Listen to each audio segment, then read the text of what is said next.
A Política, Aristóteles, texto integral, narração, Alisson Trindade. Livro 2º, capítulo 2. A ordem natural das ideias traz a questão da propriedade. Qual será a lei sobre as propriedades no projeto da melhor Constituição? Serão elas comuns ou individuais?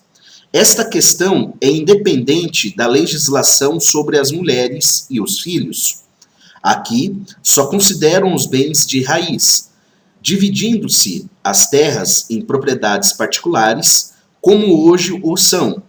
Trata-se de saber se será melhor que a comunidade participe das terras ou somente da colheita. Por exemplo, se será melhor que as terras sejam possuídas por particulares, mas que se tirem e se consumam os frutos em comum, como fazem algumas nações. Ou, ao contrário, que a terra e a cultura sejam comuns, mas que os frutos sejam repartidos segundo as necessidades particulares, como muitos povos bárbaros têm fama de fazer, ou, finalmente, que as terras e os frutos sejam repartidos. Se as terras são cultivadas por outros que não sejam os cidadãos, a questão será outra e mais fácil. Mas, se aqueles que cultivam o fazem por conta própria, a razão do interesse trará maiores dificuldades. A desigualdade dos trabalhos e dos prazeres virá despertar, naturalmente, o descontentamento por parte dos que trabalham muito e recebem pouco, contra aqueles que mal trabalham e recebem muito. Em geral, todas as relações que a vida comum e as sociedades trazem para os homens são difíceis, principalmente as que têm o interesse por objeto. Vejam-se, as sociedades formadas para as longas viagens, uma bagatela, um nada, traz muitas vezes querelas e discórdias entre os viajantes. De todos os nossos criados, os que mais são atingidos pela nossa censura e nosso mau humor não serão, acaso, aqueles cujo trabalho é mais incessante? A comunidade dos bens suscita, pois, tais e outros embaraços. Mas o atual modo de posse que se recomenda pela autoridade dos costumes e pela prescrição de sábias leis deve ter uma grande vantagem. Ele reunirá os benefícios dos dois sistemas, isto é, da propriedade possuída em comum e da posse individual ao mesmo tempo. Estando divididos os trabalhos da cultura, não haverá oportunidade para queixas recíprocas. O valor da propriedade será ainda mais aumentado, porque cada qual por ela se esforçará plenamente, como se tratasse de uma coisa exclusivamente sua. E, quanto ao emprego dos frutos, a virtude dos cidadãos o fará como de justiça, segundo o provérbio, entre amigos tudo é comum. Ainda hoje se vêem traços e como que um esboço desse sistema de posse em alguns estados, o que prova que ele não é impraticável. Nos estados melhor administrados, ele existe em certos casos e poderia ser estabelecido em muitos outros, porque aí, tendo cada cidadão a sua propriedade particular, a põe em parte ao serviço dos amigos, e dela se serve em parte como de um bem comum. Assim, os lacedemônios se servem mutuamente dos escravos de uns e de outros, como dos seus, por assim dizer. Fazem o mesmo com os cavalos, os cachorros e as provisões de boca, de que necessito quando surpreendidos em pleno campo. É preferível, pois, que os bens pertençam a particulares, mas que se tornem propriedade comum pelo uso que deles se faz. Cumpre ao legislador inspirar aos cidadãos os sentimentos que convêm para estabelecer uma tal ordem de coisas. Demais, não saberíamos dizer que prazer existe em pensar que uma coisa nos pertence. Não é apenas uma ilusão passageira. O amor próprio é, ao contrário, um sentimento natural. O egoísmo, eis o que se censura com razão, mas ele não consiste em amar a si mesmo, mas em amar-se mais do que se deve. Da mesma forma se censura a avareza. No entanto, é natural em todos os homens provar esses dois sentimentos. O mais doce dos prazeres é auxiliar os amigos, os hóspedes, os companheiros, e ele não pode ser obtido a não ser por meio da posse individual. Destrói-se esse prazer quando se exagera o sistema da igualdade política, e mais ainda, anula-se fatalmente a prática de duas virtudes. Primeiro, a continência, ação bela e louvável o respeitar, por sabedoria, a mulher do próximo. Depois, a liberalidade. O homem generoso não se poderá apresentar em dia claro, nem praticar qualquer ação liberal, pois que a liberalidade só aparece segundo o uso que se faz de sua riqueza. Tal legislação tem um aspecto sedutor e parece estar impregnada de amor pela humanidade. Aquele que ouve a leitura das disposições que ela encerra, aceita-as com júbilo, certo que dela resultará uma amizade recíproca entre todos os cidadãos, principalmente quando se acusam os vícios dos governos existentes, atribuindo-os apenas ao fato de não ser estabelecida a comunidade dos bens.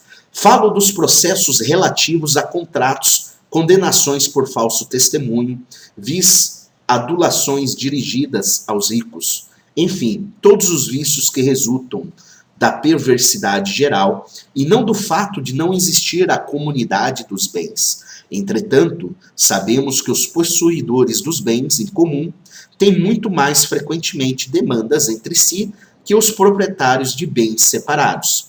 E sabemos ainda que o número de possuidores associados é muito pequeno quando o compararmos ao dos proprietários de bens particulares. Se é justo calcular os males que a comunidade evita, também é preciso contar os bens dos quais ela nos privaria. Mas com ela, a existência parece absolutamente impossível. A causa do erro de Sócrates deve ser atribuída ao fato de partir ele de um falso princípio. Sem dúvida, é preciso, sob certos aspectos, a unidade na família e no Estado, mas não de um modo absoluto. Se o Estado ainda existe, é com a condição de não ir muito longe nas suas tendências para a unidade. Se existe, é porque conserva ainda um resto de vida, mas, estando em vias de perdê-la, será o pior de todos os governos. É como se quisesse fazer um acorde com um único som, ou um ritmo com uma só medida. Como o Estado se compõe de uma multidão de indivíduos, conforme dissemos, é pela educação que convém trazê-lo à comunidade e à unidade. Mas, querendo-se dar-lhe um sistema de educação, é estranho pensar que isto bastará para tornar o Estado virtuoso, e julgar que se poderá fazer a reforma por tais meios, e não pelos costumes, pela filosofia e pelas leis. É assim que em Lacedemônia e em Creta o legislador estabeleceu a comunidade dos bens pela instituição das refeições públicas. Nem se deve ignorar que é preciso ter em conta esta longa sequência de séculos e de anos, durante os quais este sistema de comunidade, se algo valesse, não ficaria sem ser descoberto. Tudo tem sido mais ou menos imaginado e encontrado, mas certas ideias não têm sido aceitas, outras não são adotadas, embora sejam conhecidas. O que dissemos apareceria à luz do dia se viesse essa forma de governo posta em prática.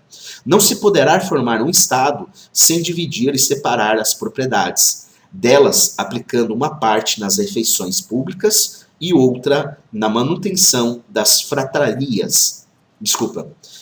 E outra na manutenção das fratrias e das tribos, Assim, o mais que pode resultar dessa legislação é que os guerreiros não mais poderão cultivar a terra. Abuso esse que já em nossos dias começa a se introduzir entre os lacedemônios. Além disso, Sócrates nada falou do governo geral da comunidade, coisa que não seria fácil realizar. A massa dos outros cidadãos, para os quais nada existe determinado, é, contudo, a massa dos habitantes da cidade. Serão as propriedades comuns entre os lavradores ou serão distintas cada uma? A comunidade das mulheres e das crianças existirá também para eles? Porque, sendo tudo igualmente comum a todos, onde está a diferença entre lavradores e guerreiros?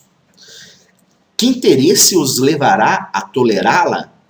Só se imaginarmos um expediente como aquele dos cretenses, que tudo permitindo aos escravos, apenas lhes proibiam duas coisas: os exercícios ginásticos e o direito de possuir armas. Se, ao contrário, todos esses pontos forem regulados entre eles, como acontece nos outros estados, qual será então o meio de estabelecer a comunidade? Porque haverá necessariamente dois estados em um, e dois estados hostis um ao outro, porque se deseja que os guerreiros sejam exclusivamente os guardiães dos estados e os lavradores, os artesãos e outros sejam simples cidadãos. Quanto às acusações, aos processos e outros inconvenientes que Sócrates reprova em outras formas de governo, não existem menos em seu sistema.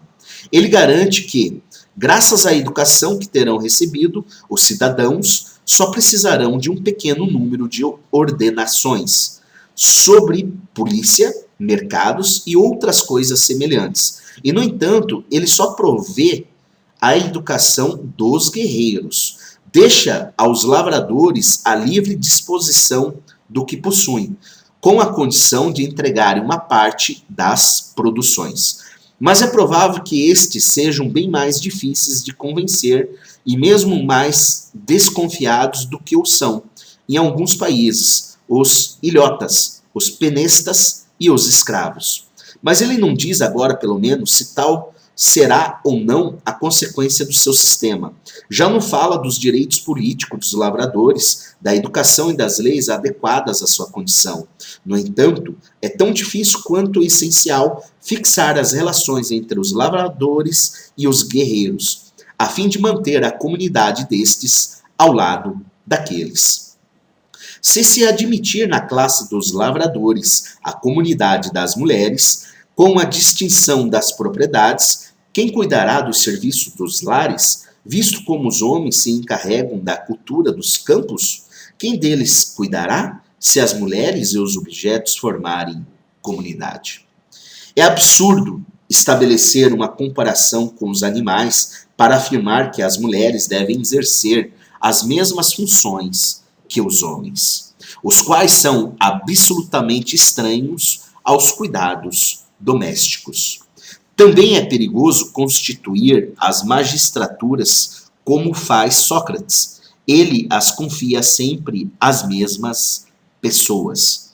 Essa é uma causa de discórdia mesmo entre pessoas que não possuem qualquer sentimento de dignidade, e com mais forte razão entre homens ardentes e belicosos. Mas está claro que Sócrates precisa manter nos cargos sempre os mesmos magistrados. Porque Deus não verte o ouro ora nas almas de uns, ora nas almas de outros, mas sempre nas mesmas almas? No próprio instante do nascimento, se nisso acredita Sócrates, Deus mistura o ouro em certas almas, a prata em outras, o bronze e o ferro em todas aquelas que são destinadas à classe dos artesãos e dos lavradores. Por outro lado, arrebatando a felicidade aos guerreiros, pretende Sócrates que o legislador deva tornar feliz todo o Estado. Ora, é impossível que todo o Estado seja feliz, se todos os cidadãos, se a maioria, se mesmo alguns, não gozam felicidade. porque não acontece com a felicidade o que se dá com os algarismos que formam um número par. Uma soma pode ser um número par, sem que nenhuma das suas partes o seja, mas, no caso da felicidade, isso é impossível. No entanto, se os guerreiros não são felizes, quem o será? Certamente não o serão os artesãos, nem a multidão dos lavradores. Tais são as dificuldades que apresenta a república da qual Sócrates traçou o plano, e nela existem outras não menos importantes.